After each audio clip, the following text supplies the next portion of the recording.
Star Rail officially announced the first lineup of limited 5 stars getting buffs, and while they didn't give any details yet, the characters they chose are kind of telling in a way. 3 out of 4 are Stellaron hunters, clearly capitalizing on their popularity as a group, especially given their potential to return to the story at any given time. And then we have Jingliu, who is also getting some expanded lore in the near future. All of them are definitely deserving of this, but I'm also kind of surprised they omitted a few that really needed it. Although Locha is being given out for free, having Ranmei as the alternative makes for one of the easiest decisions for most people, and Blade also shakes things up by getting his buff despite being added to the 50-50 pool, so the only underlying connection really seems to be the character's popularity and story relevance, at least as of now. But the other thing that was confirmed was that the buffs are coming in 3.4, and that might not seem that relevant, besides meaning we'll have to wait until July 2nd, but the fact that we have to wait that long heavily implies these adjustments are going to be more significant than simple number tweaks. It makes a lot of sense that they'd want extra time to make adjustments, get feedback, as well as incorporate events to coincide with the release of the buffs. Also, even getting direct buffs to begin with as opposed to new equipment or teammates for these target characters implies that these units have fundamental design problems that can't be fixed by Star Rail's previous methods. But that imposes a fairly difficult design challenge, seeing as they have to improve these kits significantly,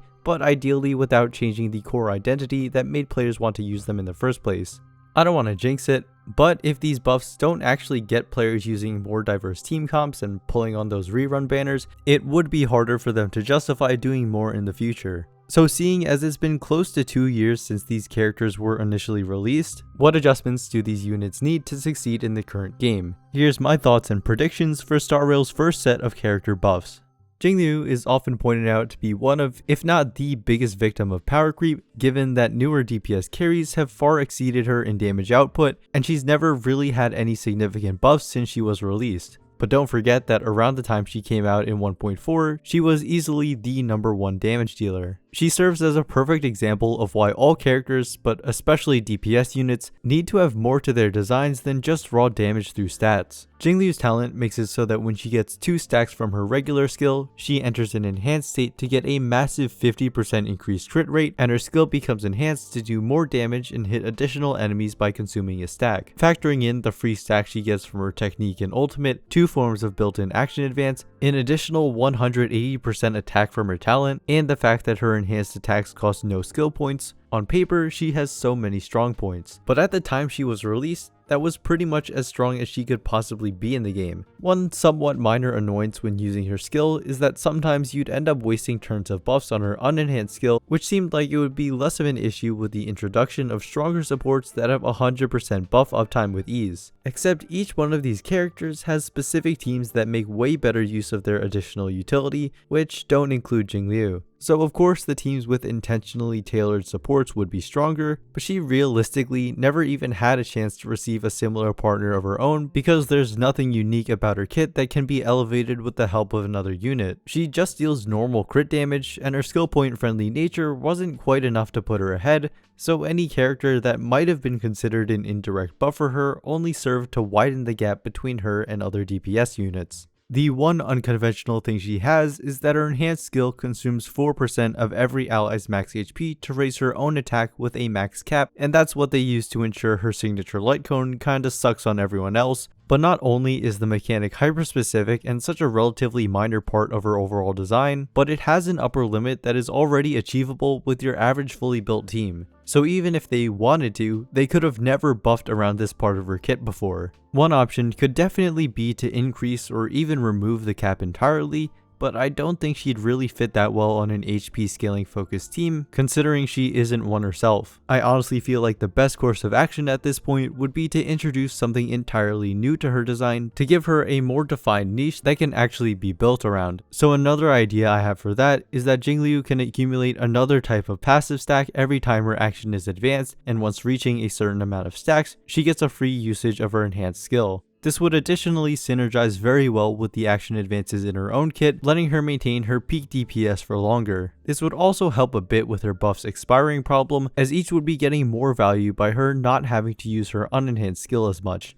Another possibility in a similar direction is adjusting her talent so that in addition to consuming the HP of allies, she steals their attack stats to increase her own damage. If you think about it, action advanced supports don't need their own attack stats at all since their utility scales with only crit damage. This would also open the door for her to pair particularly well with a secondary DPS that doesn't use their own attack stat at all, such as the recently released Mighty. These characters still end up getting some attack stat anyway because of universal base stats, relics, and light cones, so this would make for a pretty interesting way to take advantage of that. Jingliu is probably the character I'm most interested in seeing how the devs buff because she is basically a blank slate that can be altered in a ton of different ways to make her more unique. I have a previous video discussing the design problems Damage Over Time faces more in depth, but one of my conclusions was that Kafka's kit doesn't actually lend itself that well to being buffed by a potential new DOT support, yet it would be kind of strange for her to get replaced by a stronger DOT DPS because she is the face of the team. So buffing her directly does get around that problem for sure, and I honestly would be very surprised if she isn't the first limited 5-star to get a paid alternate outfit. So the main problem is that her primary ability to detonate all allies' DOTs on her skill and ultimate is dependent on each ally's own individual DOT damage rather than her own stats. This is in stark contrast to the increased DPS characters like Acheron get just by having more debuffers on the team. So even though Jiaoqiu came out as a relatively recent character with a DOT effect, it didn't actually amplify Kafka's damage to be better than using around Mei. I think Kafka's talent should include a new passive that does something along the lines of multiplying her damage for every unique DOT effect an enemy has. This would fit great with the theme of nihility, while also encouraging you to maximize the number of DOTs provided by the team and making even a very basic future DOT healer add a lot of value. Another possible point of improvement is her talent's follow-up attack, which serves its purpose of an alternate DOT application method to her ult, but is rather underwhelming by today's standards. I strongly believe that the DOT effect should be made different from her ultimates. It does simplify her design to have them apply the same shock, but it also means their damage overlaps for less total DPS, and having a unique DOT would simultaneously synergize with that hypothetical new passive, so it seems like a perfect combination. The follow-up's activation condition being only on basic attacks also feels pretty outdated. Design and programming wise, I could see the logic that you're following up a single target attack with another single target attack, and she released alongside Luca, who has enhanced basic attacks, but sometimes you will have the scenario where you need to use every ally's skill for a turn, so I think allowing it to follow up on skills, both single target and the center target of blast attacks, would be a good way to ensure it gets full value with Black Swan. Overall, Kafka seems like the easiest to buff, mainly because her design was already very solid to begin with, but also because the many smaller problems DOT faces are tied to its core mechanics rather than its characters. Being the only support type character on the buff list, Silverwolf is also going to need some very significant changes. It's really difficult because her weakness implant, the one thing that truly set her apart from any character in the game, became more and more useless as time went on. When you think about it, weakness types and type resistances are really only in place to encourage players to have a wider variety of units on their accounts, so a character like Silverwolf, who was designed to bypass this system, was never going to be allowed to stay meta forever. Sure, in 1.1 when she was released, it was nice to take your strongest DPS and be able to use them at full capacity against any enemy, but we've since got more characters to use in general, with some that can ignore weakness matchups at lesser effectiveness but more easily, and Silverwolf's single target defense drops, skill point usage, and randomized type implant all made her value plummet. With no other standout features, she also wasn't able to find footing on more specialized teams, with Acheron having better options for frequent and widespread debuff application, and Dr. Ratio outputting more damage with follow-up oriented supports. To top it off, we have Anaxa coming out later in 3.2, who has very easy access to full weakness implant, all while being an AoE DPS character. While this does hurt Silverwolf's uniqueness, this mechanic does make way more sense to put on an offensive character since they're already going to be using skill points for damage anyway, and with this utility, it becomes easier to run multiple DPS units without having to worry about every weakness type matching up. So when it comes to buffing Silverwolf, I really think Hoyo needs to not focus on the weakness type aspect at all, and purely hone in on her identity as a defense shredder. The most easily identifiable problem when it comes to that is her debuffs only applying against single targets. During her debut, it felt like a very fair trade-off in exchange for enabling the highest single target vulnerability in the game, but now it's just too slow of an application to keep up with the current content. While making her abilities AoE would be an easy fix, I actually think that unnecessarily takes away some of her uniqueness and would require more animation work from the devs, so a realistic compromise could implement something a bit similar to what Zhao Cho can do with his debuffs. What if Silverwolf got a new passive that states when an enemy is defeated while affected by Silverwolf's debuffs, they're transferred to a new enemy with refreshed cooldowns, prioritizing weaker enemies. This way, her team's game plan can now be to focus the smaller side enemies first,